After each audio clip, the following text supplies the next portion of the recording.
The grand ballroom of Kensington Palace sparkled under the crystal chandeliers as distinguished guests mingled with champagne glasses in hand. Kate Middleton stood near the ornate windows, her emerald green gown flowing elegantly as she engaged in conversation with several foreign diplomats. The evening was meant to celebrate a new charitable initiative for children's mental health, a cause close to her heart. William moved through the crowd with practiced ease, his navy suit impeccable as always. He paused occasionally to shake hands and exchange pleasantries, but his eyes frequently found Kate across the room. There was something different about her tonight, though he couldn't quite place what it was. She seemed more tired than usual, her smile not reaching her eyes the way it normally did. The past few weeks had been particularly demanding. Back-to-back royal engagements, late nights preparing for international visits, and the constant pressure of public scrutiny had taken its toll on both of them. Kate had insisted she was fine whenever William expressed concern, but he knew her well enough to see the signs of exhaustion she tried so hard to hide from everyone else. As the evening progressed, Kate found herself struggling to maintain her usual composure. The room felt increasingly warm despite the cool October air outside. She excused herself from a conversation with the French ambassador's wife, citing the need for some fresh air, but instead found herself gravitating toward the buffet table where delicate hors d'oeuvres were artfully arranged. The sight of food made her stomach churn unexpectedly. She had barely eaten all day, rushing from one appointment to another, surviving on nothing but tea and the occasional biscuit. Now, surrounded by the rich aromas of the banquet, she felt lightheaded and slightly nauseous. William noticed her retreat from the main crowd and began making his way through the guests toward her. He had learned to read the subtle signs of her discomfort over the years, and something in her posture tonight set off alarm bells in his mind. The way she gripped the back of a nearby chair, the slight pallor of her usually rosy cheeks, the forced nature of her interactions with the catering staff. "Your Royal Highness, would you care for some salmon canapés?" asked one of the servers, approaching Kate with a silver tray laden with beautifully presented appetizers. Kate looked down at the food and felt another wave of dizziness wash over her. The elaborate decorations on the canapés seemed to blur together, and she blinked several times, trying to clear her vision. "Thank you, but I'm quite all right," she managed to say, though her voice sounded distant even to her own ears. The server, concerned by her pale appearance, lingered nearby. "Perhaps some water, ma'am?" Before Kate could respond, the room began to spin slightly. She reached for the edge of the table to steady herself, her fingers trembling as they made contact with the white linen tablecloth. The sounds of conversation around her became muffled, as if she were hearing them from underwater. William, still several feet away but moving with increasing urgency, watched as Kate's carefully maintained composure began to crack. He could see her struggling, though he was certain most of the other guests remained oblivious to her distress. Years of royal training had taught her to hide weakness, but he could read the signs like a map he had studied countless times. The weight of the evening, the accumulated stress of recent weeks, and the physical demands of her royal duties all seemed to converge in this moment. Kate tried to take a step back from the table, hoping to find a quiet corner where she could collect herself, but her legs felt unsteady beneath the flowing fabric of her gown. She glanced around the room, searching for William, needing the comfort of his familiar presence. When she finally spotted him making his way toward her, relief flooded through her. But it was accompanied by another surge of dizziness that made her grip the table edge even tighter. The elaborate banquet that had been planned for months, designed to impress and inspire, suddenly felt overwhelming. The tinkling of crystal glasses, the gentle hum of sophisticated conversation, the soft classical music playing in the background, all of it seemed to press in on her from every direction. William's pace quickened as he noticed the subtle signs of distress that others missed. The way she swayed almost imperceptibly, the death grip she had on the table, the glazed look in her eyes that suggested she was fighting to remain present and alert in a room full of people who expected nothing less than perfection from their future queen. The moment seemed to stretch endlessly as Kate fought against the growing weakness in her legs. She had attended hundreds of such events, had perfected the art of gracious conversation and elegant presence, but tonight something was different. Her body seemed to be rebelling against her will, no matter how desperately she tried to maintain control. A distinguished elderly gentleman approached her, eager to discuss his foundation's work with disadvantaged youth. Kate turned toward him with what she hoped was an encouraging smile, but as she pivoted, Her heel caught slightly in the hem of her gown. The brief stumble sent a shock of panic through her system, though she managed to steady herself quickly. "Duchess, what a pleasure to meet you," the gentleman began enthusiastically. "I've been following your advocacy work with great admiration." Kate nodded and tried to focus on his words, but they seemed to come from very far away. Her vision was becoming increasingly blurry around the edges, and she could feel beads of perspiration forming despite the cool temperature of the room. She attempted to respond appropriately, drawing on years of training in diplomatic conversation. "Thank you so much for your kind words," she managed, though her voice sounded strained even to her own ears. "Your work sounds absolutely fascinating." William had finally broken free from a conversation with several members of Parliament and was now just a few steps away. He could see the tension in Kate's shoulders, the way she held herself too rigidly, as if afraid that relaxing would cause her to collapse entirely. His protective instincts kicked into high gear. The elderly gentleman continued speaking, oblivious to Kate's distress. "We've been working in the most challenging neighborhoods, you see, and the results have been quite remarkable. Just last month we helped over 200 children." As he spoke, Kate felt the room begin to tilt. The beautiful paintings on the walls seemed to shift and blur, and the faces around her became indistinct. She blinked rapidly, trying to clear her vision, but the dizziness only intensified. Her grip on the table tightened until her knuckles turned white. The elaborate flower arrangements on the table seemed to mock her with their perfect stability, while everything else in her world felt unsteady. The sweet fragrance of the roses mixed with the rich aroma of the food created an overwhelming sensory experience that made her feel even more nauseous.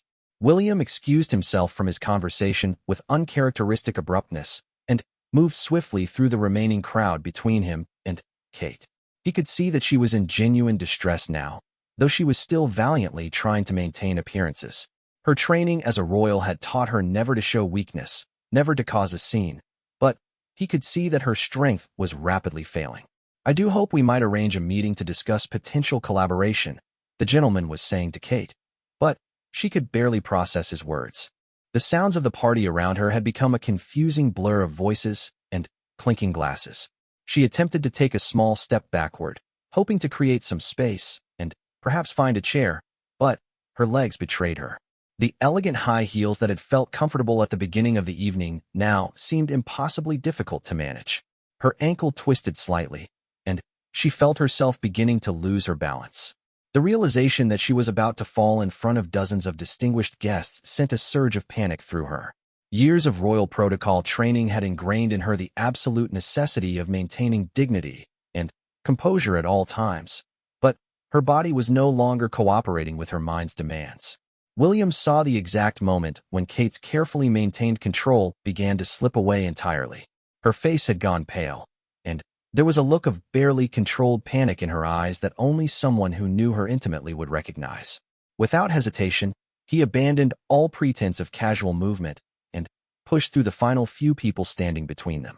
The elderly gentleman, still speaking enthusiastically about his charitable work, finally noticed that Kate wasn't responding. He looked at her more closely and saw the distress written across her features. "My dear, are you quite all right? You look rather pale." Kate tried to respond, tried to offer the reassuring smile that had gotten her through countless difficult moments, but the words wouldn't come. The room was spinning more rapidly now, and she could feel her knees beginning to buckle despite her desperate attempts to remain upright.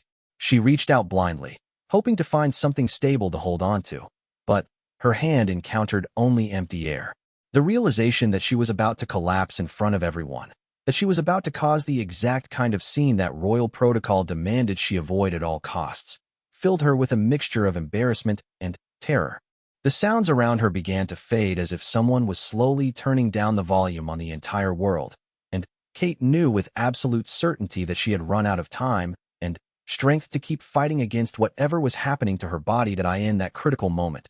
As Kate felt her legs giving way beneath her, William's instincts took over completely. He had been moving toward her with increasing urgency, but now he abandoned all royal protocol and literally lunged forward, his only concern being to reach her before she hit the ground. Time seemed to slow as Kate's knees finally buckled. Her elegant gown billowed around her as she began to fall, her hand still reaching desperately for something to steady herself. The shocked gasps from nearby guests created a ripple of awareness through the immediate area, though many people in the larger room remained unaware of the drama unfolding. William reached her just as she was beginning to crumple. His arms encircled her waist, catching her weight against his chest and preventing what could have been a devastating fall. The force of catching her caused him to stagger slightly, but his grip remained firm and protective. Kate's head fell back against his shoulder as relief flooded through her despite her weakened state. "I've got you," he whispered urgently in her ear, his voice thick with concern and barely controlled emotion. "Don't worry, I've got you." The elderly gentleman who had been speaking with Kate stepped back in alarm, his eyes wide with shock. "Good heavens, is she all right? Should I call for medical assistance?" Other guests in the immediate vicinity had begun to notice the commotion. A small circle formed around them, faces filled with concern and curiosity. William could feel the weight of their stares, the way conversations were stopping as people became aware that something was wrong with the Duchess of Cambridge. Kate tried to speak, tried to reassure everyone that she was fine, but her voice came out as barely more than a whisper. "I'm so sorry," she managed, her words meant for William but audible to those standing closest. "I don't know what happened." William's protective instincts flared even stronger at the vulnerability in her voice. He shifted his position slightly, supporting more of her weight and creating a protective barrier between her and the growing crowd of concerned onlookers. His mind raced as he tried to figure out the best way to handle the situation without creating more of a spectacle. "Give her some space, please," he said firmly but politely to the gathering crowd. His royal training kicked, and even as his personal concern dominated his thoughts, he needed to protect Kate's dignity while ensuring she received the care she needed. Lady Margaret, one of Kate's ladies-in-waiting who had been mingling elsewhere in the room, appeared at William's side with remarkable speed. She had noticed the commotion and immediately understood the gravity of the situation. "Your Royal Highness, perhaps we should move to a more private area?" William nodded gratefully, appreciating her quick thinking and discretion. Kate was beginning to regain some strength, but she was still pale and shaky. He could feel her trying to stand more independently, but he wasn't willing to release his supportive hold on her until he was certain she was stable. "The small drawing room just off the main hall is empty," Lady Margaret continued quietly. "We could escort Her Royal Highness there away from the crowd." The suggestion was perfect. William began to carefully guide Kate away from the table and the gathering spectators. She managed to walk with his support, though her steps were still unsteady. Her embarrassment was evident in the flush that had replaced her earlier pallor, and she kept her eyes downcast as they moved through the room. Several other staff members had noticed the situation and moved quickly to create a subtle pathway through the crowd. They managed the logistics with practiced efficiency, ensuring that Kate and William could move toward the drawing room without creating more disruption to the event. As they walked, Kate leaned heavily against William's side, drawing strength from his steady presence. The familiar scent of his cologne and the warmth of his body helped ground her as the dizziness gradually began to subside. She was mortified by what had happened, but infinitely grateful that he had been there to catch her. "The doctor should be called immediately," Lady Margaret murmured to one of the other staff members as they reached the drawing room door. Discreetly, of course. William overheard and nodded his approval. His concern for Kate's health far outweighed any worries about protocol or public relations. As they entered the quiet, elegantly furnished room, he felt some of the tension leave his shoulders. Here, away from the crowd and the cameras, Kate could recover without the pressure of public scrutiny. The drawing room was decorated in soft blues and creams, with comfortable chairs arranged near a fireplace that cast a warm glow throughout the space. William carefully guided Kate to the nearest armchair, supporting her as she settled into the cushioned seat. "How are you feeling now?" he asked softly, kneeling beside her chair and taking her hands in his. They were still cold and slightly trembling, which only increased his concern. Kate looked into his eyes, seeing the worry and love reflected there. Despite her embarrassment about the scene they had just left behind, she felt overwhelmed with gratitude for his quick response and unwavering support. The way he had caught her, protected her, and guided her to safety spoke to the deep partnership they had built over years of facing challenges together. In the quiet sanctuary of the drawing room, Kate finally allowed herself to truly feel the exhaustion that had been building for weeks. William remained kneeling beside her chair, his hands gently holding hers, his eyes searching her face for any signs of continued distress. The contrast between this intimate moment and the formal grandeur of the ballroom they had just left was striking. "I feel so foolish," Kate whispered, her voice still weak but steadier than before. "All those people, and I couldn't control it." William shook his head immediately, his expression firm but tender. "Don't you dare apologize for this. You have nothing to be ashamed of. You've been pushing yourself too hard for weeks, and your body was trying to tell you something important." Lady Margaret had quietly positioned herself near the door, ensuring their privacy while remaining available if needed. She had witnessed enough royal crises over the years to know the importance of discretion and had already sent word to the event organizers that the Duchess was feeling slightly unwell but would recover shortly. Kate closed her eyes for a moment, leaning back in the comfortable chair. The room was blissfully quiet compared to the buzz of conversation and clinking glasses that had overwhelmed her senses just minutes before. "I haven't been eating properly," she admitted quietly, "or sleeping much either. Everything has been so demanding lately." William felt a surge of guilt along with his concern. He had noticed her decreased appetite and the dark circles under her eyes that makeup couldn't quite hide, but he had been caught up in his own demanding schedule. They had both been so focused on their individual responsibilities that they hadn't taken time to properly care for each other. "We need to make some changes," he said firmly. "Both of us. We can't continue at this pace if it's affecting your health." A soft knock at the door interrupted them. Lady Margaret opened it to admit Dr. Sarah Chun, the royal physician who had been discreetly summoned. She entered with a small medical bag and a warm, reassuring smile that immediately put Kate at ease. "Your Royal Highness," Dr. Chun greeted them both before focusing on Kate. "I understand you had a bit of a dizzy spell. How are you feeling now?" Kate managed a small smile, though she still felt embarrassed about the entire situation. "Much better, thank you. Just rather foolish for causing such a fuss." Dr. Chin approached with the calm professionalism that had made her invaluable to the royal household. "There's nothing foolish about listening to your body when it's trying to tell you something important. May I check your blood pressure and pulse?" As the doctor began her examination, William stepped back slightly but remained close enough to provide moral support. He watched as Dr. Chun checked Kate's vital signs with practiced efficiency, noting the slightly elevated heart rate and the blood pressure that suggested stress and exhaustion rather than any serious medical condition. "When did you last have a proper meal?" Dr. Chun asked gently as she wrapped the blood pressure cuff. Kate thought for a moment, realizing with embarrassment how long it had been. "Yesterday morning, I think. I had some toast and tea. Today has been so busy with appointments that I never seem to find time."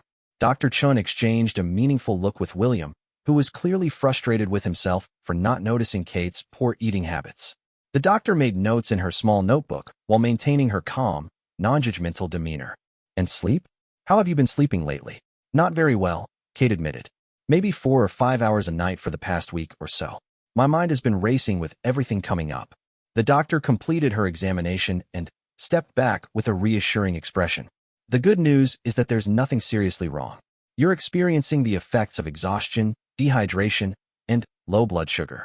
Your body was essentially forcing you to rest because you weren't giving it what it needed voluntarily." William felt relief wash over him, though he remained concerned about the underlying issues that had led to this moment. "What do you recommend for her recovery?" Dr. Chun addressed both of them, understanding that they were partners in everything, including Kate's health and well-being. "Rest is the most important thing right now. Real rest, not just lying in bed while your mind continues to race. You need to eat regular, nutritious meals, stay properly hydrated, and get at least 7 to 8 hours of sleep each night."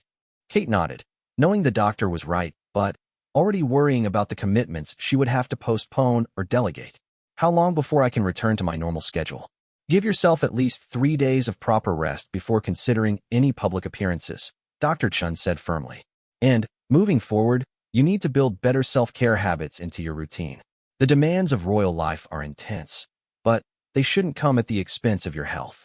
William squeezed Kate's hand gently, silently promising that he would ensure she followed the doctor's orders.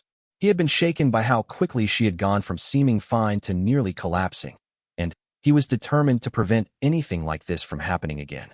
The doctor prepared to leave, but paused at the door. "I'll speak with your private secretary about adjusting your schedule for the next few days. And I want to see you again in a week to make sure you're recovering properly." As Dr. Chen left, Kate and William were alone again in the peaceful drawing room. The sounds of the ongoing banquet drifted faintly through the closed door, reminding them both of the world they had temporarily escaped but would soon need to return to. The silence in the drawing room felt healing after the overwhelming sensory experience of the banquet hall. Kate remained in the comfortable chair, her color gradually returning to normal as she sipped the glass of water that Lady Margaret had quietly provided. William had moved to sit in the chair beside her, still close enough to offer comfort, but giving her space to process what had happened. "I keep thinking about all those people who saw me stumble," Kate said quietly, her voice tinged with embarrassment.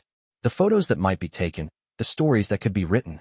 William reached over and took her hand again, intertwining their fingers in the gesture that had become their silent signal of unity over the years. "Let me handle the public relations aspect. Right now, your only job is to focus on getting better." Through the windows of the drawing room, they could see the gardens of Kensington Palace bathed in moonlight. The peaceful view stood in stark contrast to the intensity of the evening's events, offering a reminder of the quiet moments that made all their public duties worthwhile. Lady Margaret approached them discreetly. "Your Royal Highness, I've spoken with the event coordinators. They've made a brief announcement that you're feeling slightly unwell due to a busy schedule and will be resting for the remainder of the evening. Most guests have expressed their understanding and well wishes." Kate nodded gratefully, relieved that the situation was being handled with such professionalism and care. The people around them had become experts at managing crises while protecting the dignity of the royal family, and she felt fortunate to have such dedicated support. "What about the speeches?" Kate asked, suddenly, remembering the important remarks she was supposed to deliver about the Children's Mental Health Initiative. People came specifically to hear about the new program. William squeezed her hand gently. "I'll deliver your speech along with my own. I've heard you practice it enough times that I know your key points by heart." His attempt at lightness brought a small smile to Kate's face for the first time since the incident. As if summoned by their conversation, Kate's private secretary appeared with a folder containing her speech notes and talking points. "Everything has been prepared for His Royal Highness to present," she said efficiently. "The guests will understand completely." Kate felt a mixture of disappointment and relief. She had been passionate about tonight's cause and had looked forward to personally addressing the distinguished gathering about children's mental health initiatives. However, she also felt grateful that the important work would continue even without her direct participation. "Promise me you'll emphasize the importance of early intervention programs," Kate said to William, her voice growing stronger as she focused on something beyond her own immediate discomfort. "That was going to be the centerpiece of my remarks." William smiled at her dedication, even in her current state. "I promise. And I'll make sure everyone knows that while you couldn't be here tonight, your commitment to this cause remains absolute." Over the next hour, Kate gradually felt her strength returning. The quiet environment, the glass of water, and the small plate of crackers that Lady Margaret had provided were working together to restore her equilibrium. More importantly, the emotional support from William and the professional competence of her staff were helping her regain confidence in her ability to handle the situation. As the evening progressed, staff members occasionally brought updates from the banquet. William's speech had been well received. The fundraising goals for the Children's Mental Health Initiative had been exceeded, and guests continued to express their concern and support for Kate's well-being. "I think I'm ready to make a brief appearance," Kate said eventually, though William immediately shook his head. "Absolutely not. Dr. Chun was very clear about the need for rest, and I'm not taking any chances with your health." His tone was gentle but firm, the voice of a husband who had been genuinely frightened by what he had witnessed. Kate knew he was right, though part of her still felt guilty about not fulfilling her public obligations.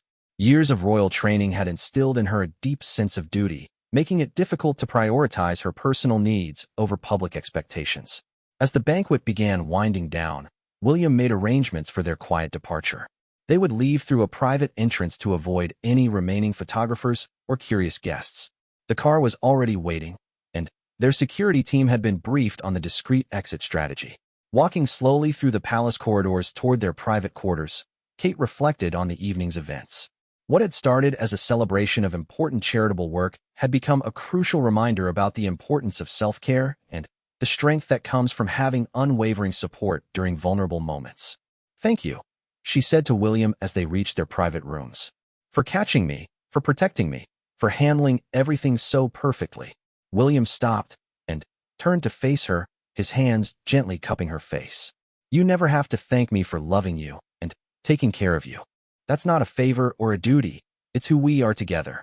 As they settled into the comfort of their private space, Kate felt grateful not just for her recovery, but for the reminder that even in their very public lives, their most important role was simply being there for each other.